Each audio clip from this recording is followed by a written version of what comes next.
to the Very Ann Show. Thank you for coming back and tuning in with me. We're still doing the interview with Gillian Levett, staunch feminist, and Emily come up with a really great question in the break. Emily. I was actually curious to know what your opinion is on women in the front line in the armed forces, because I saw on the news they're actually debating about whether or not to let them do that. What would be your opinion? Look, that's always been the question, okay? So for me, equality is equality. Yeah. You want to be equal? I said it before. You know, you want to be equal in the boardroom, you want to have equal say, you want to be Prime Minister, you've got to do the shit. Yeah. So you've got to be prepared to go out in the front line. Strength comes in there and we can't do anything about that. So it's no good saying women have got to do strength stuff. However, I'm actually a staunch pacifist.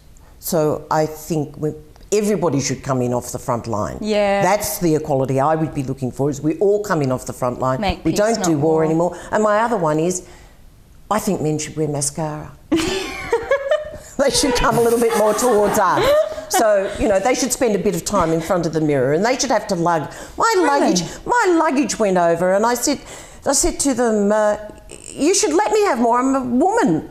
I've got to take all this stuff with me. I've got dryers and crimpers and makeup and whatever. I should be allowed to have more luggage than a man. So you're being a bloody hypocrite. I'm being funny. Okay, all right. Okay, that is... You can't have that one all to yourself, madam. Okay, but look, just getting back on the cosmetic surgery. So you're saying that you want equal opportunities. And by the way, what was the reasoning for women burning their bras in the late 60s? I've never understood that. Oh, right, okay. Have you ever had a look at the bras that women wore in the 60s? Latex.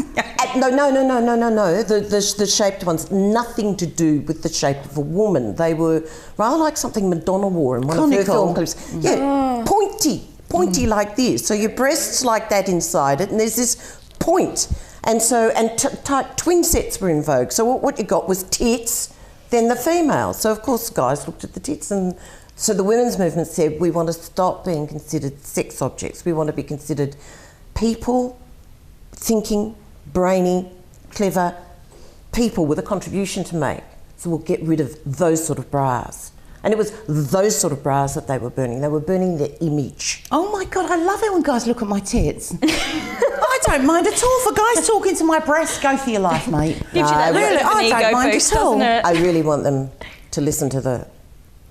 They're not hearing anything. When they're stood in front of a pair of tits or a wet pussy, they are not hearing anything. So you might as well just let them go for their lives. Am I right? Whoa. No, seriously. That is how I feel, guys. And no offence to the men watching, but I don't think I think you're thinking with your little head when you're looking at a big bus. So it doesn't matter if you're Germaine Greer or Indira Gandhi or someone double bright and intelligent. They're not going to be listening to what you're saying. They're going to be thinking tit fuck. So when you're setting up this show and you're sitting around with some of the guys that work on the production team, you're perfectly happy for them not to listen to the points that you're trying to make about the running of the show and for them to look at your tits. Is that cool? No, this is different because they're young men and I'm old enough to be their mum. Okay. So this is a whole different scenario. Okay. But So they're older men. You've now been given a national network show. Okay, and you're working with the talent development people and your Channel 9 and the program director and all those people. And I don't mind. You're talking about the run of your show and they're not listening to a word that you're saying and they're looking at your tits. I don't mind. And the show falls in a heap. It won't fall in a heap. And you're cool about that? It won't fall in a heap because I will be very directing trusting. them with my breasts. I'll be going, okay, we're going to put that camera there.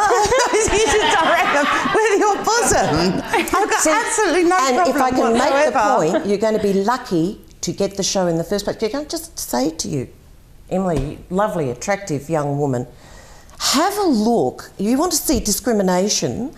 Have a look at all the reality shows that are competitions. Majority male judges. The cooking shows, all male judges. Cooking, women's domain, all male judges. The dancing show, But you used to have 3 male judges, 1 female. Cooking's not Sarah's domain, your daughter. Sorry, you said cooking's a woman's domain, but you've not. It's traditionally women. There are more. We've got to stop. We've got to wrap this up. I'm so sorry. It's the end of this interview. I could keep you on forever. This is Hush brilliant. my mouth. Thank you, please, everyone. Could you thank you Gillian Levett? Thank you so much for having me. Pleasure to be here.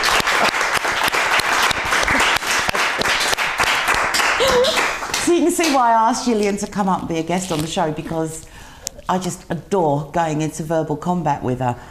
Okay, so we're now going to this week's Top Bloke.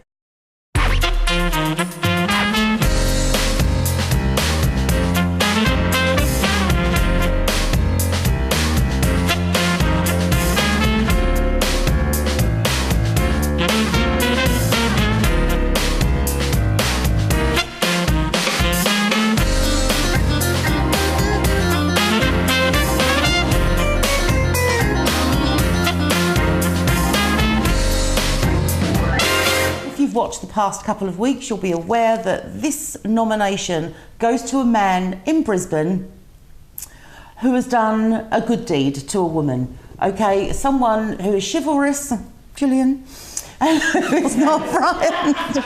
And this is the trophy that they get. You see, this lovely, and as I said before, it's like the Ashes. You might win it, you don't get to take it home. It's just for looking at. But what you do get as a gift, and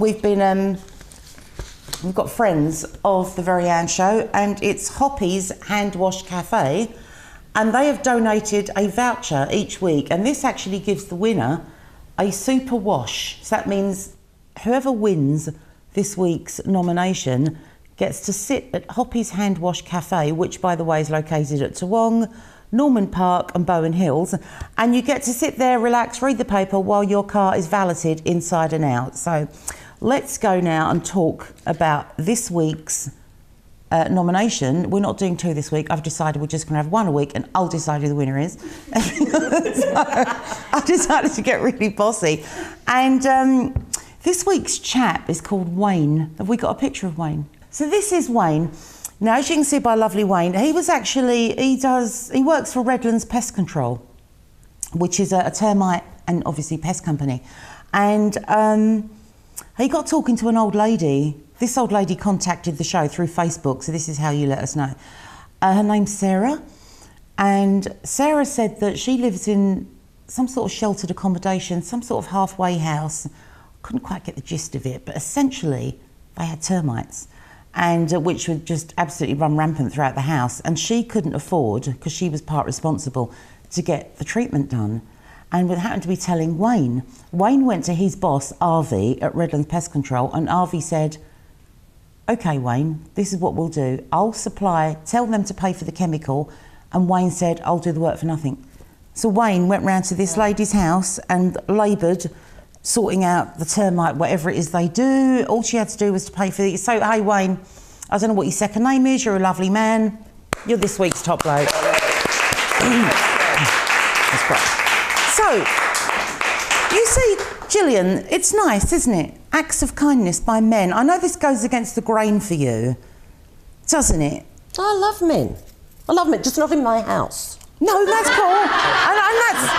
But I love them. You know, I think they're gorgeous they're gorgeous playthings. Gorgeous playthings. So you take umbrage. But your Wayne, can I say something about your Wayne? Yeah. If it were me making that decision, wet t-shirt competitions, I'd want to see him in wet knickers. Before I make that decision. You ever seen him in wet knickers? Oh, before no. you make the decision? I don't want to see their dangly bits bulging through. Oh, Anne. No. Oh, I remember when I used to do nippers, you know, Nippers Surf Life Saving? My children did it. And the first week they said, now all the mothers have to volunteer for a job. So I said, well, I'll sell tickets at the barbecue. And I said, I've got to make this quick. And I sat at the table and all the men came off the beach in their wet budgie smugglers, and I was actually at eye level with their crutch, and I felt sick. And it was all hanging out, and I didn't know where to look. I didn't know where to look. I said, do you see anything you fancy? Because they would look at the burgers on the hot dogs. It was just, no. Oh, there is a little bit of prude inside. Oh, just how lovely. So we're over. We've got to go to, that's it. Is this segment over? Oh, this segment's over. Okay, come back after the break.